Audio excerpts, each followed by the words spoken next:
সূরা আহজাবের most probably ২৭ নম্বর আয়াত হবে আমার যতদূর মনে পড়ছে। সেটা বলছেন যে আল্লাহ পৃথিবীর সমস্ত গাছ যদি কলম হয় আর এই যে সমুদ্র এর সঙ্গে যদি খালি, সেই সঙ্গে আরো ৭ সমুদ্র যোগ দিয়ে যদি খালি হয়, তবুও তোমরা আল্লাহর গুণাবলী লেখে শেষ করতে পারবে না, কারণ তিনি শক্তিমান তত্ত্বজ্ঞানী। This is my point. শক্তিমান তত্ত্বজ্ঞানী, তিনি সর্বশ্রেষ্ঠ তত্ত্বজ্ঞানী। এই সর্বশ্রেষ্ঠ তত্ত্বজ্ঞানীটা যে কতবার কোরআনে আল্লাহ বলেছেন। মজার ব্যাপার হচ্ছে এই তত্ত্বজ্ঞানী বলার পরপরই উনি একটা অসাধারণ তত্ত্ব দিয়েছেন। সে আয়াতটা কি? আল্লাহ বলতেছেন, তোমাদের সকলের সৃষ্টি ও পুনরুত্থান একটি মাত্র প্রাণীর সৃষ্টি ও পুনরুত্থানের সমান। আর আল্লাহ তো সব দেখেন ও শুনেন।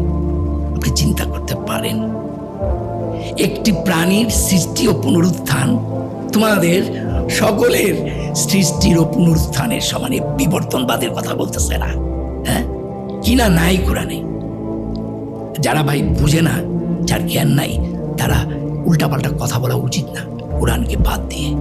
আবারও বলছি, কোরআন অনেক জ্ঞানী গর্ব একটা বই। আপনি চিন্তা করেন, একটা টিকটিকি যদি পৃথিবীতে থাকে, সেখান থেকে আল্লাহ আবার পুনরায় সৃষ্টি করবেন। মানে আমার কথা হচ্ছে, আজ পর্যন্ত মানুষ একটা অ্যামিবিয়া সৃষ্টি করতে পারছে? কোনো প্রাণী সৃষ্টি করতে পারছে? মানুষ একটা কণা বালু কণাও সৃষ্টি করতে পারে নাই। He just ডিসকভারার। সে ধুলাবালি বার করে একটা করে নক্ষত্র আবিষ্কার করে আর বলে আল্লাহ নাই, আল্লাহ নাই। ও একটা ধুলাবালি পরিষ্কার করে আবিষ্কার করে। এটা কিন্তু, এটা তো সৃষ্টি নয়। হওমানি হয়ে যাবে, একটা বালুকানা আল্লাহ বানিয়ে ফেলবেন। তো বলতেছে, আপনি যে কয়দিন পরে বলবে আমি মানুষ বানাইছি, এটাও বলতে পারে, কারণ আপনি তো ক্লোনিং হয়ে গেছে। আপনি কলম আছে না, গাছের যে কলম হয়, তো এক গাছ থেকে আরেক গাছ জন্ম পানাটা কি সৃষ্টি করা হলো? আপনি রূপান্তর করলেন, কিন্তু একটা বালু মানুষ সৃষ্টি করতে পারবে না। এই যে আয়াতগুলো দিনে দিনে আমাকে আস্তে আস্তে কোরআনের দিকে আকৃষ্ট করেছে।